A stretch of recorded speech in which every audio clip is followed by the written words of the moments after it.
The dark side of thinking too much, Alan Watts warns you. There's a silent epidemic that no one seems to talk about, yet nearly everyone is tangled in it. It's not a disease of the body, but of the mind. It's something we glorify in modern society thinking. The ability to analyze, to calculate, to plan, to dissect every situation in excruciating detail. We associate it with intelligence, with success, with being in control. But what if this very thing we celebrate is the cause of our suffering? What if the mind, left unchecked, becomes not a tool but a tyrant? This is the warning Alan Watts gave us years ago. He didn't scream it, he didn't dramatize it. Instead, he whispered it with the calm voice of someone who had seen too much. And the truth he revealed is as uncomfortable as it is liberating. Thinking too much is not a sign of wisdom, it's a symptom of disconnection. Now let's be clear, thinking in itself isn't bad. It's one of the greatest gifts we've been given. The problem is not that we think, the problem is that we don't know how to stop. We've become so identified with our thoughts that we believe we are them. But you are not the voice in your head. You are the one who hears it. And the moment you forget that, the mind takes over. It starts running the show. It analyzes every word someone says to you. It replays past conversations. It projects worst-case scenarios. It creates entire narratives that have no basis in reality. And because the body reacts to the mind, you feel stress, anxiety, fear over things that aren't even happening. Alan Watts often said, "A person who thinks all the time has nothing to think about except thoughts." Think about that. If your mind is constantly chewing on its own thoughts, like a dog chasing its tail, when do you actually experience reality? When do you simply be? Most of us are so caught in the loop of thinking that we miss the life that's happening right in front of us. We walk through the world like ghosts, lost in mental commentary, while the sun sets, the wind blows, and birds sing all unnoticed. And yet we believe that by thinking more, we'll finally figure things out. That if we just analyze our problems hard enough, long enough, we'll reach some kind of mental finish line where peace awaits. But it never comes. Because thinking is like quicksand, the more you struggle in it, the deeper you sink. Have you ever laid awake at night, trying to think your way out of anxiety, only to become more anxious? That's the trap. The mind trying to fix the mind. Click subscribe to this channel to get more profound insights. So here's a question worth pausing on. What would happen if you stopped trying to solve everything with thought? I don't mean becoming careless or passive. I mean stepping back and realizing that not every problem needs to be solved with analysis. Some things need to be felt. Some things need to be allowed. Some things need to be left alone. The dark side of thinking too much is that it disconnects us from the very intelligence that keeps us alive. You don't think your way into breathing. You don't analyze your way into falling asleep. You don't consciously orchestrate your digestion or heartbeat. There's a deeper intelligence running the show, something beyond thought, more ancient, more trustworthy. But when we overthink, we override it. We try to control what was never meant to be controlled. We become micromanagers of life, and in doing so, we sever the connection to our own inner wisdom. Alan Watts used to say that the mind is a wonderful servant, but a terrible master. And most of us are living with a master that never shuts up. We've become addicted to mental stimulation. Look around, constant scrolling, endless opinions, news updates, overanalyzing social interactions, comparing ourselves through filtered images. It's a world built on overthinking. And the result? A culture of anxiety, perfectionism, burnout, and spiritual emptiness.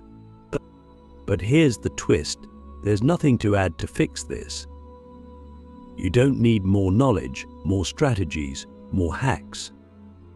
You need less noise, less mental chatter, less identification with thought. The solution isn't more thinking, it's awareness. The ability to step back and witness your thoughts without getting caught up in them. Meditation isn't just about sitting still, it's about realizing that you are not your mind. That thoughts are like clouds passing through the sky of your awareness. They come, they go. You don't have to chase them. You don't have to fight them. You can just watch. So let me ask you something else. When was the last time you experienced something without thinking about it? Not analyzing it, not judging it, not explaining it, but simply being with it. A sunset, a song, a cup of tea, a moment of silence. That's where life actually happens. Not in the abstract world of thought, but in the immediacy of the present. And that's the great irony. We think to gain control, but the more we think, the more we lose touch with reality. Thinking becomes a shield, a wall, a substitute for experience. And eventually, we find ourselves living in a world of concepts, not life itself. We become like people describing the ocean without ever touching the water. The illusion of control. Why overthinking makes life more chaotic. Not less. We think because we want control. That's what it all comes down to. We imagine that if we can just think far enough ahead, analyze deeply enough, anticipate every possible outcome, we'll be safe. We'll outsmart chaos. We'll avoid pain. We'll feel certain. But here's the paradox Alan Watts pointed out. The more you try to control life through thinking, the more out of control it actually feels. Why? Because control is an illusion, and overthinking is its most seductive mask. Let's look at how this plays out in real life. You've got a big decision to make, maybe a job offer, a relationship crossroads, a creative leap. Your mind kicks in. What if I fail? What if I regret it? What if I choose wrong?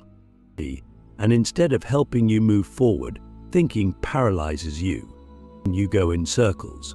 You imagine hundreds of scenarios, most of which will never happen. You play out conversations in your head with people who aren't even there. Days pass. Opportunities pass. You're stuck. And somehow, despite all the thinking, you feel less clear than when you started.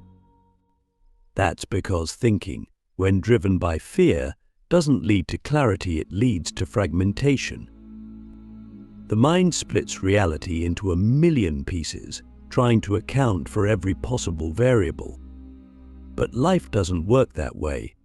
Life is fluid. It's uncertain. It unfolds moment by moment. You can't pin it down like a butterfly on a board. You can't outthink change. And the more you try, the more anxious you become. Alan Watts called this the wobbly wheel syndrome. When you try to hold on too tightly, everything starts to shake. Overthinking is like gripping the steering wheel of your life with white knuckles, terrified of losing control, when in reality, the road was never meant to be driven that way. Life isn't a machine. It's a dance. And the mind, brilliant as it is, wasn't designed to lead the dance. It was meant to follow the rhythm of something deeper, something intuitive, embodied, alive. So why do we keep trying to control life through thought? Because we're afraid. Afraid of pain, of uncertainty, of loss, of death. And thinking gives us the illusion that we're doing something about it.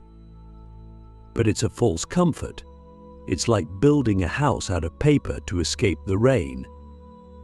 It might feel good for a moment, but it won't hold. And when it collapses, we blame ourselves for not thinking hard enough when the real issue is that we were using the wrong tool. This doesn't mean we should stop thinking altogether. Thought is useful. Planning has its place. Logic is beautiful, but only when it serves life, not when it tries to dominate it. The moment we believe that thinking is the only path to safety, we lose touch with the deeper intelligence that guides all living things, not the intellect, but awareness, not calculation, but presence. You've probably had moments where you acted without overthinking and everything just worked. Maybe you said the right thing at the right time. Maybe you made a bold move, not because you had every answer, but because something in you knew it just felt right. That's the place where real wisdom lives. Not in the noise of mental chatter, but in the quiet space beneath it.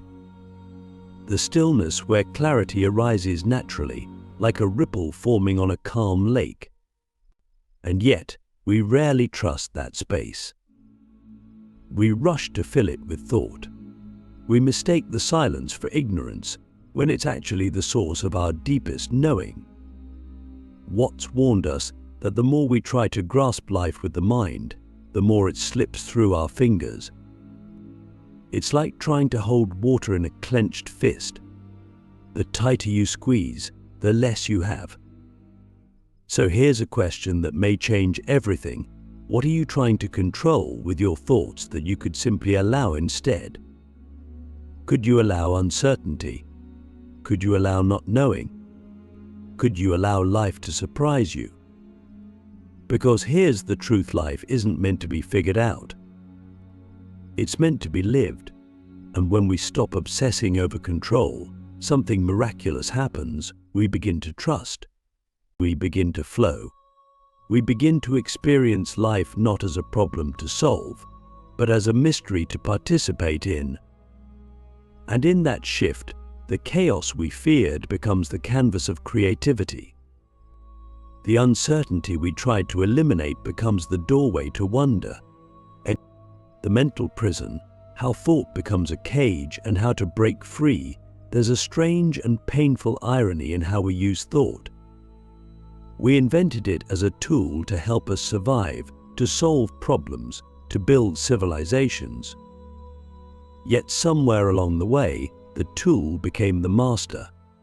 Thought now dominates every corner of our lives. It doesn't wait for permission. It doesn't ask if it's needed. It barges in, constantly narrating, evaluating, fearing, planning. And so we live trapped inside our heads, prisoners of a mind that no longer knows how to be quiet. We don't even realize we're in a prison because the bars are invisible, made not of steel but of ideas, fears, memories, projections, and stories we tell ourselves. This is the mental prison Alan Watts warned us about: a self-made cell, locked from the inside. Think about the last time you were completely still, not just physically, but mentally. When was the last time you sat in silence and allowed everything to be as it is, without immediately reaching for your phone, or your thoughts, or your worries? For most of us, silence is uncomfortable. It's unfamiliar. It feels like something's missing. And that's the tragedy: we've become so dependent on mental stimulation that the absence of it feels like a threat. But silence isn't emptiness. It's not a void. It's clarity. It's space. It's freedom.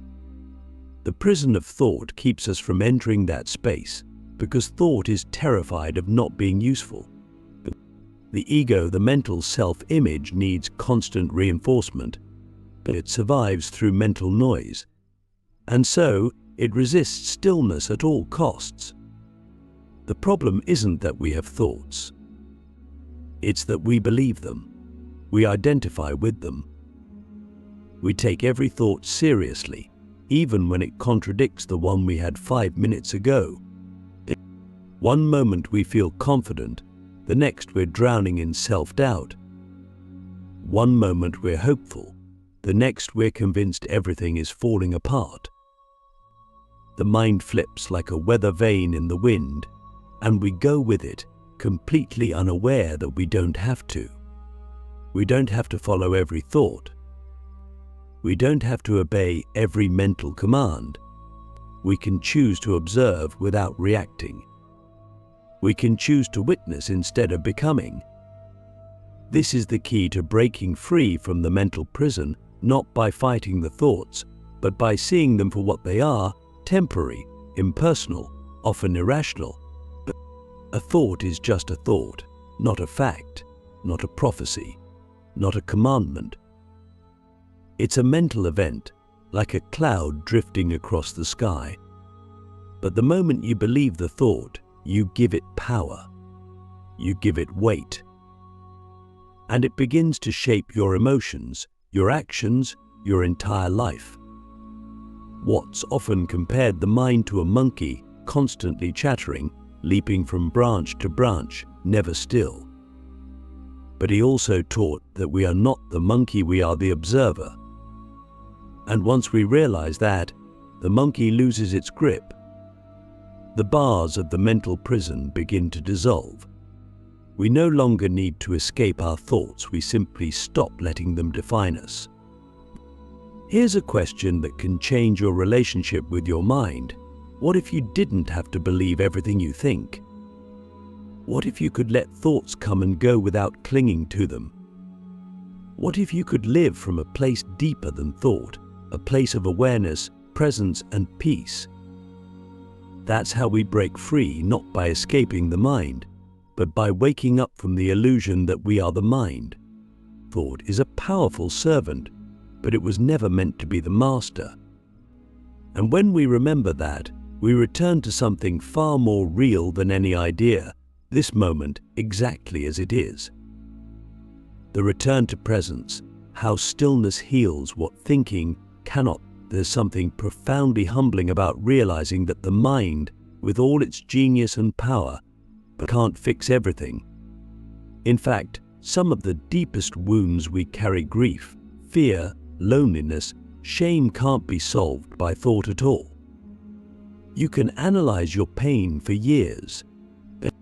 You can dissect your childhood, learn every psychological term, rehearse every trauma, and yet the ache remains. The overthinking mind wants to heal by understanding, but true healing doesn't happen in the intellect. It happens in presence.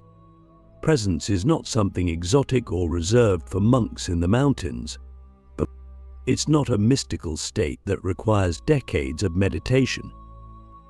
It's here right now. It's the space between your thoughts. It's the awareness that notices your breathing. It's the part of you that watches the thinking without getting pulled into the thinking. And most importantly, it's the part of you that already knows how to be okay without needing to think your way there. Alan Watts often spoke about the danger of trying to live life as if it were a problem to be solved. But life isn't a puzzle. It's not a riddle to be answered. It's a dance. It's a song. It's a river that flows whether you understand it or not.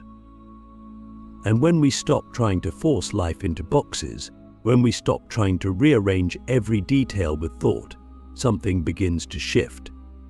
We begin to feel again. We begin to listen. We begin to be. Stillness is not passive. It's not empty. It's the most fertile ground there is. In stillness, wounds rise to the surface not to be analyzed, but to be seen, held, and released. In stillness, we reconnect with the body, with the breath, with the moment. And in that connection, something miraculous happens. We remember who we are beyond thought, not the persona, not the identity, not the anxious mind trying to keep it all together, but the awareness that has been watching since the beginning. The still point behind the spinning world. You don't need to think your way into peace. You need to stop believing that peace is something thought can give you. Because peace isn't a thought, it's a state of being. It's what remains when the noise settles. It's the quiet joy of simply existing, not achieving, not performing, just being. So let me ask you one final question. What would your life feel like if you stopped trying to fix it and started to live it instead? What if you let go of the endless need to figure it all out and allowed yourself to rest in the mystery? What if, just for a moment, you trusted life enough to stop thinking about it? This is the warning Alan Watts gave us, not to stop thinking altogether, but to stop making thought our God, to stop worshipping the intellect while ignoring the heart, and to stop chasing answers in the mind when the truth is already alive in the silence. The dark side of thinking too much is not just anxiety, paralysis, or fear, it's missing life itself. It's being so wrapped up in the story that you forget to feel the breeze, to hear the laughter, to taste the coffee, to be here. But the good news is, freedom is always one breath away, one pause away, one moment of presence away. You don't need to escape your thoughts, you only need to see them clearly. You don't need to fix everything, you only need to be present with what is. And in that presence you'll find what thinking could never give you: peace, connection, and the quiet miracle of now. So take a breath, let the mind rest, and remember, life isn't happening in your head. It's happening here, and it's been waiting for you to return.